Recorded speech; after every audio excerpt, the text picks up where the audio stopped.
மாறன் வீரா serial April 1 நாளைக்கான எபிசோடுக்கான review தாங்க இந்த வீடியோவில் நம்ம இன்றைக்கி பார்க்க போகிறோம். என்ன நடக்குதுன்னா, நம்ம கண்மணி தண்ணிக்குள்ளே இறங்க போகிறாங்க குடத்தோட. அப்போ அந்த சாமியார் சொன்னது நம்ம கண்மணிக்கு ஞாபகம் வருது. ஏதாவது ஒரு உயிர் கூட பிழைக்காது, 2 பேருமே இறந்துருவீங்க அப்படின்னு. இதை கேட்டுட்டு நம்ம கண்மணிக்கு கொஞ்சம் பயம். அப்போ வள்ளி பார்த்துக்கிட்டு இருக்காங்க. என்ன கண்மணி அப்படியே நிற்கிற, தண்ணிக்குள்ளே இறங்கி தண்ணி தூக்கிட்டு வா அப்படின்னு. அப்போ கண்மணி டக்குன்னு மயக்கம் மட்டும் கீழே விழுகிறாங்க. இதை பார்த்துட்டு எல்லாருமே ஷாக் ஆகுறாங்க. ராகவன் ஓடி வந்து கண்மணியை தூக்குறாரு. கண்மணியை தூக்கிட்டு போய் படியில் உட்கார வைக்கிறாரு. அப்போ நம்ம கண்மணியோட அம்மா என்னாச்சு கண்மணி அப்படின்னு கேட்குறாங்க. அப்போ ராகவன் சொல்கிறாரு, நான் போய் வைத்தியரை கூட்டிகிட்டு வரேன் அப்படின்னு சொல்லிட்டு போயிட்டு ஒரு பாட்டியை கூட்டிகிட்டு வராங்க. பாட்டி நேராக கண்மணி பக்கத்தில் வராங்க. அப்போ நம்ம வள்ளி சொல்கிறாங்க, இந்த மாதிரி நல்ல நேரத்தில் இப்படி ஆகிருச்சே அண்ணா, இந்த கல்யாணம் வேணாம் அப்படின்னு. அதுக்கு ராமச்சந்திரன் சொல்கிறாரு, வள்ளி நீ அடிக்கடி இப்படி சொல்லாத, தயவு செஞ்சு வாய மூடு அப்படின்னு. அதுக்கப்புறமா அந்த பாட்டி நேராக கண்மணியோட கையை பிடிக்க போகிறாங்க. அப்போ டக்குன்னு நம்ம கண்மணி கண் முழிக்கிறாங்க, கையை உதறி விடுறாங்க. அப்போ பாட்டி சொல்கிறாங்க, அதான் கண்மணி கண் முழிச்சிட்டாங்களே, இதுக்கப்புறம் எந்த பிரச்சனையும் இல்லை அப்படின்னு.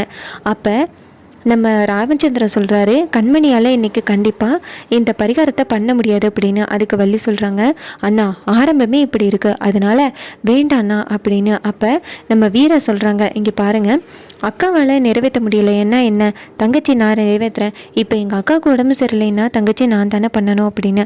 அப்போ வள்ளி சொல்கிறாங்க, இங்கே பாரு, கல்யாணம் நடக்க போகிறது கண்மணிக்கு, கண்மணியோட ஜாதகத்தில் தான் பிரச்சனை, நீ வந்துட்டு பரிகாரத்தை பண்ணக்கூடாது அப்படின்னு. ஆனால் ராமச்சந்திரன் சொல்கிறாரு, இங்கே பாரு வள்ளி, இப்போ நான் பரிகாரம் பண்ணணும், எனக்கு உடம்பு முடியலைன்னா நீ பண்ணுவியல்ல, அது மாதிரி தான் இதுவும், இங்கே பாரு வீரா நீ பண்ணலாம் அப்படின்னு. அப்போ வள்ளி சொல்கிறாங்க, என்ன கடவுளே வந்து சொன்னால் கூட நான் ஏற்றுக்க மாட்டேன் அப்படின்னு. அப்போ டக்குன்னு நம்ம மாறன் யோசிக்கிறாரு. யோசிச்சுட்டு சாமியாடுற மாதிரி நடிக்கிறாரு. அப்போ ராமச்சந்திரன் அங்கே உள்ளவங்க எல்லாருமே கண்டுபிடிச்சிட்டாங்க மாறன் நடிக்கிறாரு அப்படின்னு.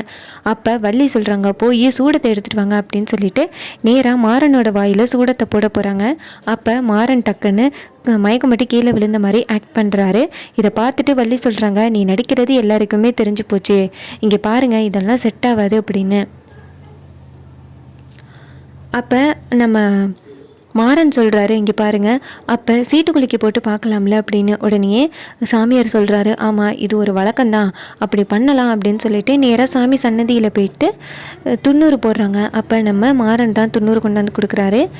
குலுக்கி போட்டு பார்க்குறாங்க. பார்த்தா அதில் மல்லிகைப்பூ வருது. அப்போ சாமி சொல்கிறாரு, கண்டிப்பாக வீரா பண்ணலாம்னு சாமி ஒத்துக்கிட்டாங்க அப்படின்னு. அதுக்கப்புறமா வீரா வந்து தண்ணி கொடுத்து தூக்கிட்டு வந்துட்டு சாமிக்கு பூஜை பண்ண ஆரம்பிக்கிறாங்க. ஸோ இதை பார்த்துட்டு வள்ளி கொஞ்சம் டென்ஷன் ஆகுறாங்க. அதோட எபிசோடை ஃபினிஷ் பண்ணியிருக்காங்க. தேங்க்ஸ் ஃபார் வாட்சிங், பபாய்.